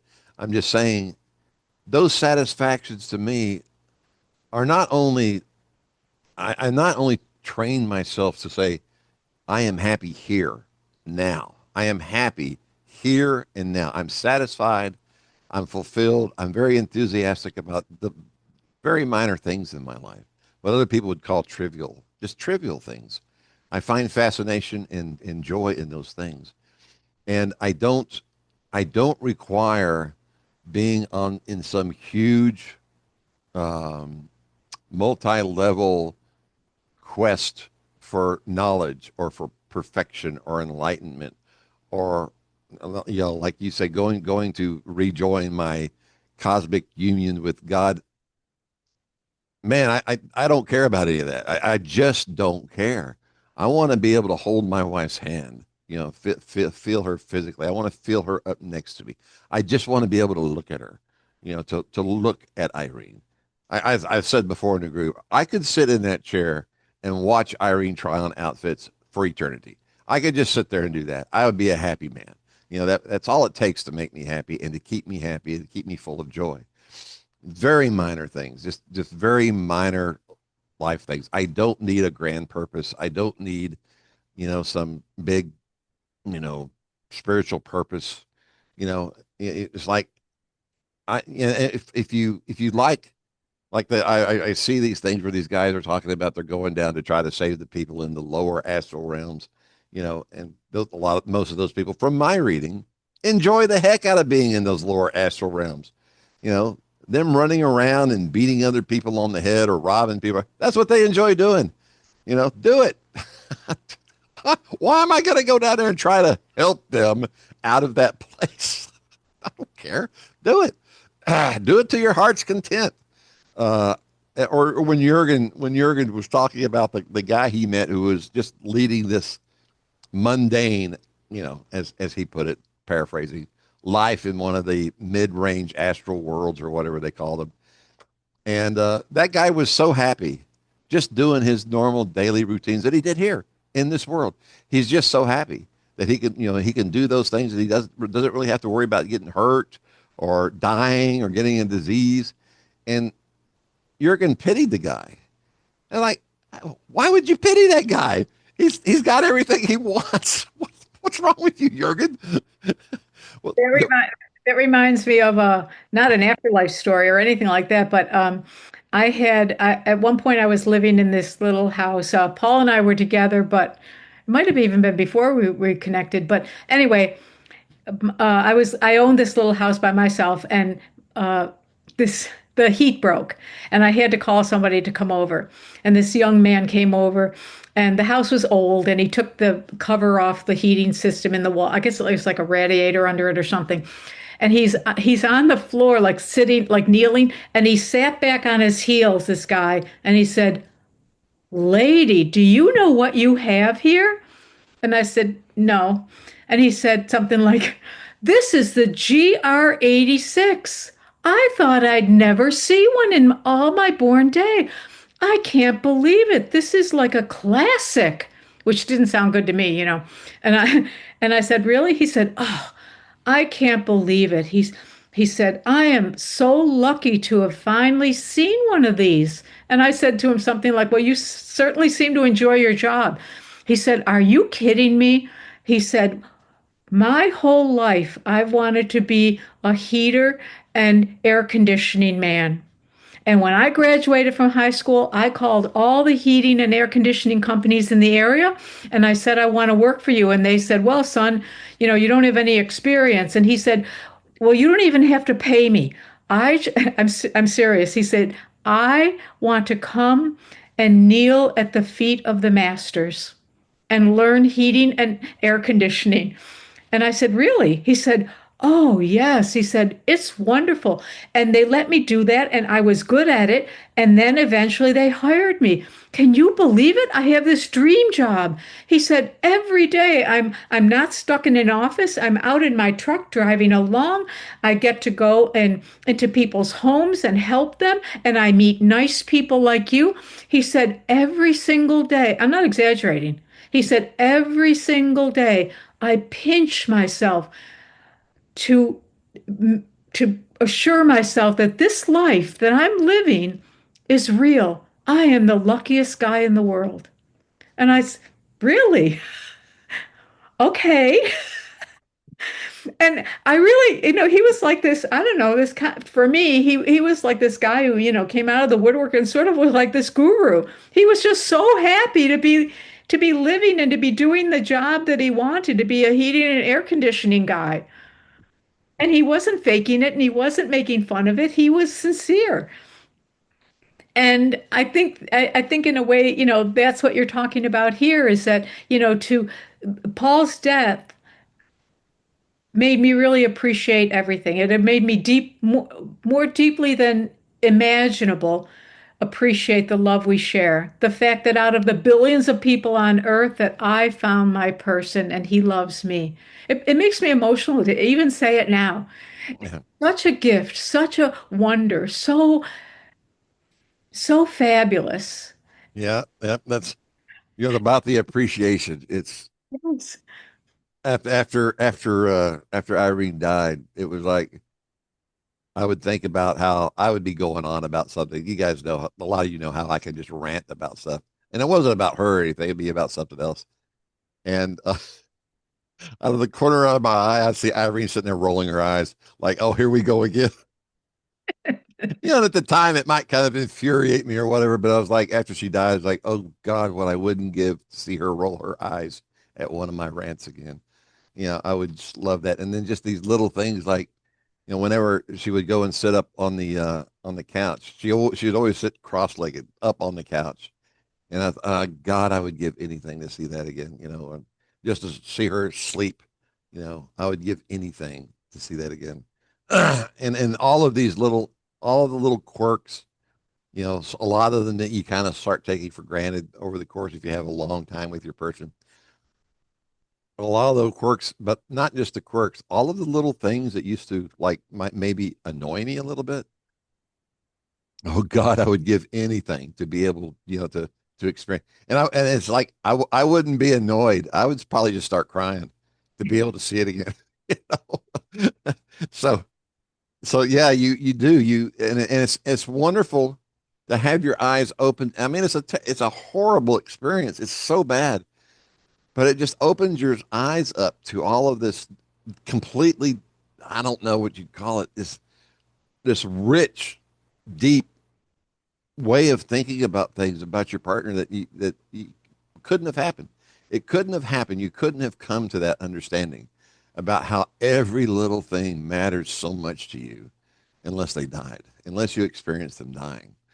And that's one of the great things about this is I get to carry all of that incredibly deep appreciation for all of those things about her with me when we're together again. And I'll never be able to look at her the same way again. I mean, I will just be, you know, in constant awe of Irene. It's so beautiful to feel that. And I don't know, people often wonder and talk about, what's the purpose of coming here, and why would we subject ourselves to it? Man, that's reason enough for me to come here 1,000 times. If I had to come here 1,000 times to have all of this opened up to me and to understand all of this and feel this, I'd do it. I'd do it. I used to be very pissed and angry at, whatever part of me made the decision to come here, you know, and go through this shit. But it's one of those things and I think that's one of the benefits of, you wonder, well, what's the benefit of staying here now after we've gone through the grief and whatever? But there's so much more depth you can find in your relationship with your person this way, having this kind of relationship and thinking about these kind of things and what they all mean to you and how beautiful it can be. And I know, William, that you can correct me if I'm wrong, but that you sometimes rail against the idea that, the spirit, a lot of different spiritual groups will say that we're here to serve others. That's our main goal, is to serve others. And one of the reasons I was drawn to Abraham is they call it being an uplifter. If you want to be an uplifter, be an uplifter. If you don't. It's up to you, whatever you want to do, whatever makes you happy. And I like that. I like that freedom. But what I've also noticed is that after Paul died and I really made a concerted, focused effort to help myself feel better so that I could feel him with me, is that I felt myself becoming even, more magnanimous. And I know that you'll say things like, that your whole life is devoted to Irene and you're not spiritual in the sense that your goal is to, be a better person and help others. But I think that when you're filled with this love, you almost it comes naturally to want to help other people. And look at, for example, all the gorgeous videos that you put together. And I know that you're working on those with Irene, but you benefited so many other people from them. And so I think it's just love and more love. And the thing I took away from the Catholic Church, I haven't been Catholic for decades, but the thing I took away from it was God is love, and he who abides in love abides in God, and God in him. And what I think is that these are romantic love stories are of God. They're God-like. I don't have to see God. I know what God feels like. And I'm not saying that from a religious point of view, but just from a exalted romantic love point of view. So what you're actually saying though is that you found out how staring at the face of God is something you actually want for the rest of your life because you see that in your relationship, Yeah. that pure joy and love and happiness that you have Yeah. with Paul. Yeah, yeah, Yes. yeah. So I can understand it that way. I kind of I've tried to soften my my anti-spiritual, perspective, and I I like to keep the thought that I'm not doing any of this, that specifically per se to help other people because there's just a part of me that thinks when I start trying to help other people, I've just gotten arrogant. I've just gotten arrogant, and I'm thinking too much of myself. It's if me doing what I love to do helps other people, good. That's great. That's great. But if what I do doesn't help some people, they're free to ignore me. They're free to disagree with me. I don't know what their path is. I don't know what they need, out of this existence. I don't know what they came here for, and so it's not, I don't walk around. And that's one of the things that irritates the crap out of me about Uh-oh. these spiritual authorities is they think they know what everybody needs. It doesn't matter what their relationship is. It doesn't matter what their lives are. None of that matters. Is they know what's good for everybody. And I know that an unnamed person has said in the chat that they don't have these relationships. They're not the experts on them. We are. We're the experts on these relationships, and specifically, each one of us is the expert on our own relationship and on our own path through all this and where it leads. We're the experts on it, not them. They don't have anything to say about it because they don't experience it. They don't have it. And I'll tell you what, they would change their tune if they found their person.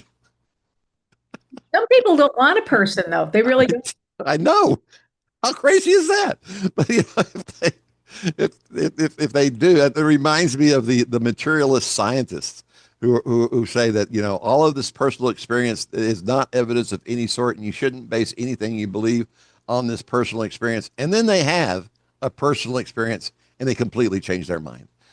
They're all in on it. It's like, yeah, see, that's the power of personally experiencing. You can't explain these relationships to other people. You know, uh, Other people who don't have them, they tend to look at it in some negative sense. You should be a whole person in yourself, or you should be completely fine with being with yourself. You shouldn't place that much importance on, one other person. You should be aiming for universal love for everybody. They don't know what they're talking about. They don't know what they're talking about. I mean, Well, I I, don't think that this discounts universal love. If you want to love everybody, that, if you want to love other people, love other people. But this particular relationship, the way I look at it, is separate and special. yeah, I think I think it's the best possible relationship you can have. yeah, I can't think of any other relation. I mean, like I said, I love my kids, but it's their job if they want to have their people. You know what I mean? yeah, I'm not, they love me. We have a great relationship, but I shouldn't be the center of their universe. But Paul's the center of my universe. yes. Man, Irene is the center of my universe. Irene is my universe. And When before Paul was diagnosed, I had I don't know if I ever told you this story. But anyway, I made a I moved to Michigan from New York to be with Paul. And then after he passed, I joined Toastmasters, which is a club where you practice public speaking. And I made friends there. And one of my friends named Tom, who recently he himself passed, he and I bonded over the idea of afterlife studies, and we would exchange books and things like that. And Tom was in his 80s when he passed. And one day we would go out to lunch with other friends, and I had my wallet open, and he said, "Oh, he had never met Paul because Paul passed before I met him." And he said, "Oh, you have a picture of you and Paul in your wallet." And I pulled it out and I gave it to him. And he said, "Yeah, let me see that." And he looked at it, and he looked at me, and he looked at it, and he looked at me, and he said, "What happened to you?" And I said, well, first of all, Tom, that picture is about 10 years old. It was from when Paul and I first got together. But let's see, what happened to me? How about I lost my career when the economy collapsed, my writing career, everything went online. So, career loss. And then I couldn't make a living writing. And so I went through bankruptcy and then foreclosure. And then much as I love Paul, I didn't want to leave my kids and I moved halfway across the country away from them. And then cancer and death and menopause. That's what happened to me. But the funny thing is that out of each one of what, people would see as personal tragedies or whatever, every single one of them had benefits, every single one, especially Paul's passing, the biggest one of all. And when I was in Michigan and Paul was diagnosed, I wasn't even there a year before he was diagnosed with the cancer. And I called my daughter on the phone, and my daughter's a nurse. And I called her and I was sobbing, and they all love Paul. And I said, "Oh, Francesca, I can't believe it." And I said, "Before this happened, I was so focused on you and your brother, and I was missing you. And now I'm just focused on Paul." And my daughter said to me, "Mom, when a crisis comes into your life, your true priorities come to the fore." yep, And that was true. And from yep, I was late. I mean, Paul and I had a great relationship, but from then on, I was laser focused on him. yep, Laser focused. yep. Yeah, so that's you had a little, you had like a little preview there of the importance of that relationship. So you had it kind of revealed, partially, at least partially revealed there. But Yes, I always said I loved him as much as one person could love another. Then he became sick, and I loved him even more. And then he died, and the depth of our love is endless. yeah, yeah. So let's see. So there was a comment here about the lower dimensions that I wanted to address, and that is, I think that when you die, or when you have an NDE or whatever, or even when you astral project, the afterlife, what we call the afterlife, is so let's call it malleable in terms of how you see things and what you see and where you find yourself. It's like an infinite possibility, and it like immediately uh, you find yourself where you fit, and you see things that fit and that are comforting to you and your loved ones in a familiar place, and it feels like home. So I was going to say is that when these uh, astral projectors or other spiritual people are talking about the higher and lower dimensions, my perspective of that is that there's something deep inside them that sees everything as a hierarchy, that sees Mhm. everything in terms of higher and lower and in how you can progress. It's like people who constantly play video games where they're just working as hard as they can to get to the next level of the video game, defeat the next boss, and then get to the top and they're finished with the game or whatever they finally reach it. And that's how they do things in life, or that's how they perceive things in life. And that always seemed to me like this condescending caste system outlook where you're organizing everything in the afterlife according to your particular perspective of what's good and not good, or what people should do or shouldn't do, or how they should be living and not living. Like this one time, Jurgen was talking about this one level of Las Vegas, and about how the people there in that one level of Las Vegas were just doing all these decadent things, and doing having a decadent lifestyle and Sign me up. No. doing it with his with that it made him sad that these people are, meanwhile those people are there having a great time. They're there having a great time and Jurgen is sad for them. And I'm like, dude, it's like just be happy for them. You see, that's my thing, is that it's like, can you not just be happy? It goes back to the thing about people not liking people who are happy. Can you just, like, when people win game shows, when like if we're watching Wheel of Fortune, I am genuinely happy for those people. I It makes me feel joy. I'm happy. I'm not like well, they just got lucky, or that money will be gone, in a couple of weeks, or feeling like I'm feeling jealous or whatever. I'm just happy for them, and when like somebody I know, or a family member or whatever, a child, a grandchild, a great grand, when something good happens to them, I'm happy for them. It's not like I just don't process it that way. And then if they enjoy doing things I wouldn't particularly enjoy, I don't try to think of it in terms of that it's something they shouldn't enjoy. And it's like in the people of the afterlife, why can't you just let people just leave me alone, man? Just leave me alone. Well, let me and Irene, you know, have sex nonstop for about 1,000 years and just shut up. Stay away from my door. Let's do our thing, man. To the whole thing about our lives here should be in service to others. I like being a helper, I do. But the whole notion that that should be everybody's goal, everybody should be in service to one another. I remember Paul, who was, I mean, he gave blood, he supported a men's shelter. I mean, he did things like the charitable things that we all do. But he said to me, I said to him one time about that, and he said, "What would happen though if you run out of needy people?" Yeah, there's a whole thing I went through in this, is that if one of your which is fine, I'm not saying anything negative, but one of your driving things inside of yourself is helping people, then in the afterlife you're always going to be around people that need your help. Yeah, I don't want to be around a bunch of people that need my help. I don't want to spend eternity, you know, being the guy that somebody wants to come to for help. You want to come over to my house and kick it and have a couple of beers or whatever and do some barbecue and go enjoy the beach for a while. Man, I'm your guy. That'd be great. Irene and I enjoy that ever so often. Don't come every week though. Good God, you know we can only put up with so much of you. We can only enjoy the company of other people so much.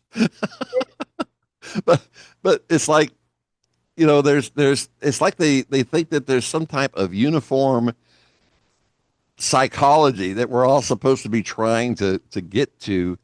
And it's just this enlightened, heightened type of holier than, I consider kind of holier than now. Or when they look at you, like when people look at us and go and have this pity. They look at us and go, oh well, they're still in their grief, they still haven't gotten past it, they haven't moved on yet, or whatever. They have no idea, they have no idea about the fullness and the joy and the happiness. And even if we tell them stuff like that, it's still in their head that this is like some type of, thing to be pitied. I ran into that in the spiritual community too about this, this poor guy who's so attached to his wife he can't let her go, and that somehow I'm harming her, or I'm messing up my own spiritual progress. It's So like, progress means you let go of the person who is the most precious to you. I guess I don't know. Like, I don't know. That sounds kind of wacky to me. Yeah, It but doesn't make sense. yeah, but it's that whole perspective. I'm not, well, I don't really mean to run them down for it, but it's sometimes I think they have very little actual self-awareness about, or maybe they just don't know enough people who disagree with that. Like you get into like a certain spiritual community bubble and you kind of lose connection to other people. And it's like, dude, some of the things that you say or whatever, or this perspective, do you not hear yourself talking? Do you not know how damaging that can be to other people to say things like that or to promote something like that? Which I know some of the things that I say, it's the same thing. We got a question here. Reincarnation, soul contracts, lessons. Man, we got 10 minutes left and we have a whole full plate. So, so I'll just, Can I answer some of that? yes, absolutely. Okay. Well, as far as soul contracts go and things like that, I don't know. And it's, I know that's a topic that intrigues a lot of people. And if it intrigues you, have at it. I mean, I don't know everything. Even William, who knows a whole heck of a lot more than I do, doesn't know everything. Um, did we make certain agreements? I think it's plausible that we did, but I also think, here's what I think about that. People sit in front of Abraham, and Abraham says that illness comes from our emotions and how we think about things. And people say, well, what about a child, a baby who's 6 months old who dies? And they said, well, they do absorb some feelings and things from the other people around them. But you also make choices before you come here. Do we make certain choices before we come here? Yeah, that sounds reasonable to me. Do I know exactly which ones they were? I'm not sure. I don't know. And it doesn't really, for me, it doesn't really inform my relationship with Paul. I mean, it's fun to think that Paul and I, knew each and as far as past lives, it's fun to think that Paul and I knew each other from past lives, but it's not particularly intriguing to me. And so I don't investigate that. Whereas other people, that lends some richness to their relationship. So it's for me, it's kind of a personal thing. And as far as reincarnation goes, I I just want to be with Paul. I don't want to reincarnate. I can't imagine he does. Annie Nanji said that what Annie Nanji in essence says, once you have found a love like she and her husband Dinshaw found together, that there's no need to, and they've lived it to the fullest, that there's no need to reincarnate. Now, they would say that she said they had past lives. But I guess at this point in time, they're to the point where they've realized the depth of their love, and so they don't have to reincarnate. So, that's what there's all these unanswered questions, but something that Brian Smith told me, who is in the afterlife communities, and I'm saying this because Brian is overt about his, he has a podcast, he has a book, he has all these things. So I'm not saying anything that he would object to. I had trouble with the notion of reincarnation. I worried in the very beginning, what if Paul reincarnated? What if I get there and he's not there? What if? And Brian said to me, all you have to do is live your life from now until the day you pass. And then you and Paul will get together and you will make decisions together like you always did. And so that's what I cling to, what makes sense to me, what resonates with me and makes my heart sing. But that may, that's just me. So, William? Yeah. Yeah. So that was really good and advisable. Um, so part of that was you taking a bunch of stuff off of your table and not having to worry about it, not having to think about it, because Brian gave you a very clear way of thinking about it so that you could just set all that aside and realize you and Paul can just make those decisions later. You don't Yes. have to worry about it now.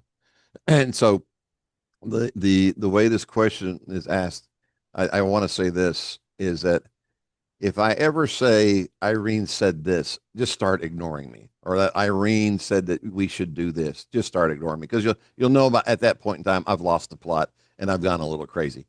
Okay, so so what I would say, and so even in like what information and stuff that I've read about what is the nature of reincarnations or soul contracts and lessons and that type of thing.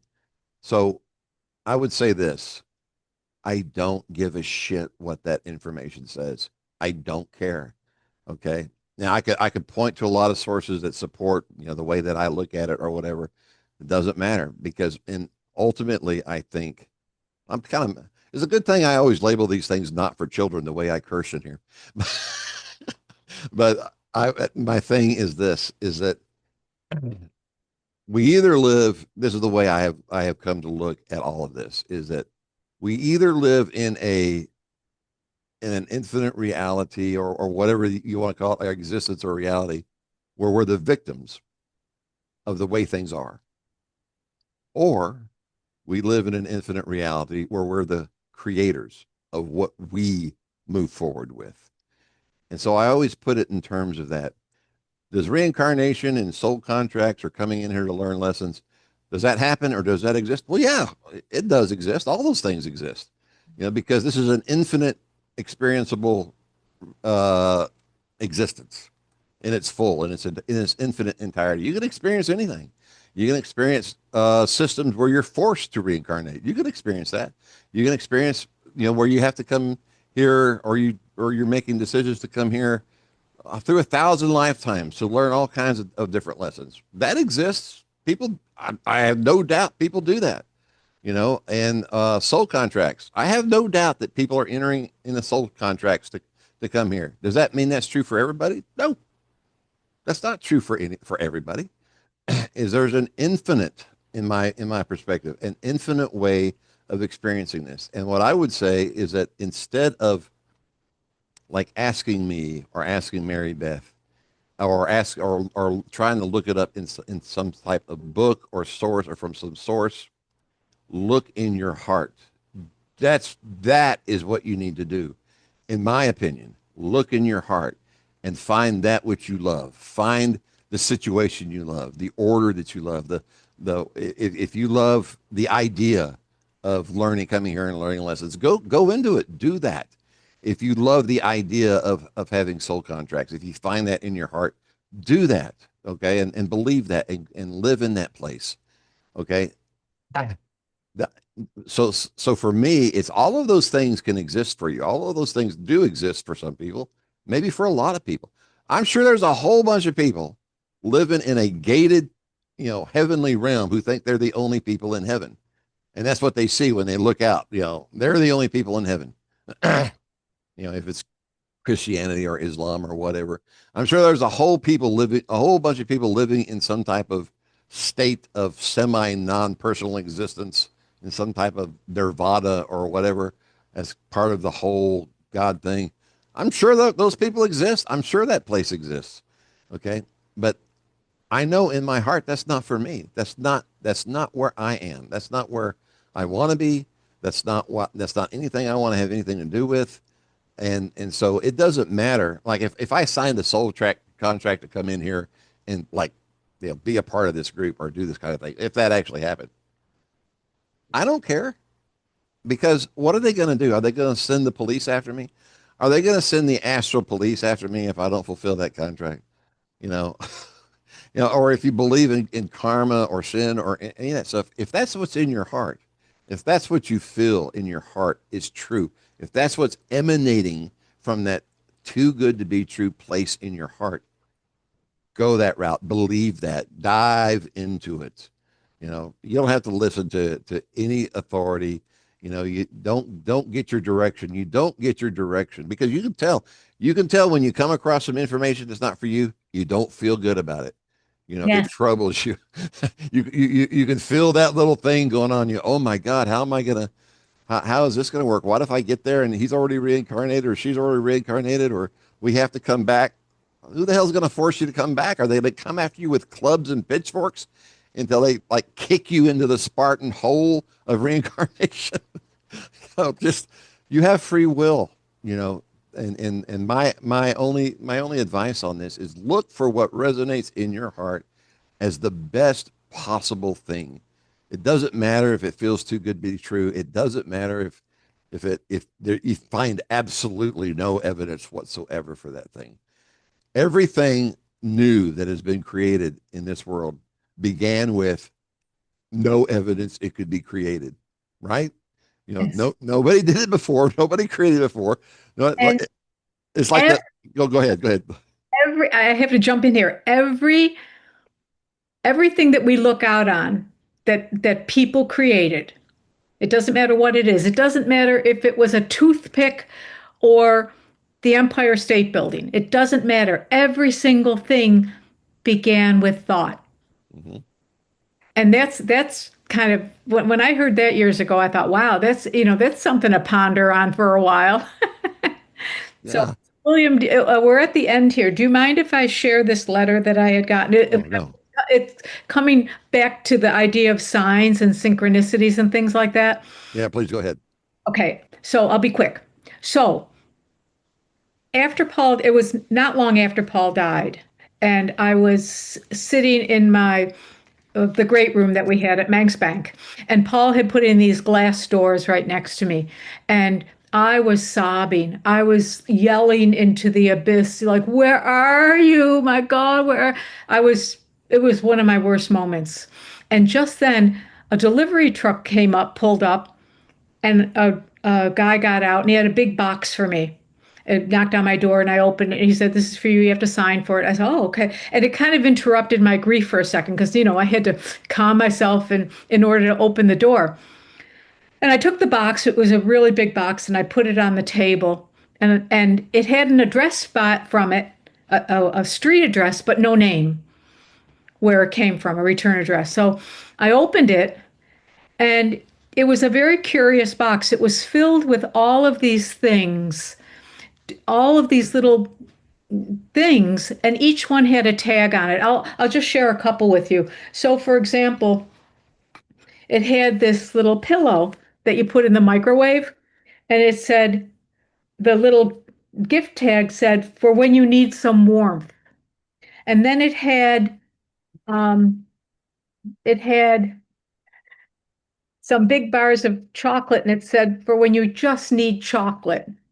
And it had another thing. Um, it was a coloring book, and it said for when you need to think about something else. And then there was a journal, and the journal's note said for when you need to think about it. That's only a few. The whole box was filled with these gifts. And then there was this letter. And I can't read this letter without getting emotional, but it's so very beautiful. I want to share it with you. Mary Beth, we heard about Paul through a mutual friend. We know that you had a very deep love and that losing him has been devastating. We want you to know that you're not alone. Many of us have known searing loss and have felt some of what you are feeling. You don't know us, but we care about you very much. No one ever comes to a point where they've had enough time with someone they love. Some friends want to fix it. We think that sometimes just being there is best. We know this box is full of just things, and they certainly can't fix anything. We are hoping that these gifts will bring comfort and symbolize our desire to come alongside you and just be there, even though we aren't able to sit with you in person. We believe that we are all born with the desire to see life never end. C.S. Lewis said, if we find ourselves with a desire that nothing in this world can satisfy, the most probable explanation is that we were made for another world. We want you to feel loved and surrounded by life. We are thinking of you. And to this day, they didn't sign it. I have no idea who sent me these things or this box. So it was unseen friends surrounding me with love. And I think that's what we all do for each other. Uh, Very beautiful. Thank you so much for reading that. Thank you for letting me read that. Thank you. That was awesome. Okay, we're going to come to a close, and we'll do this again in the near future. Thank you all for being here. And let me see if I can figure out how to end this. There we go.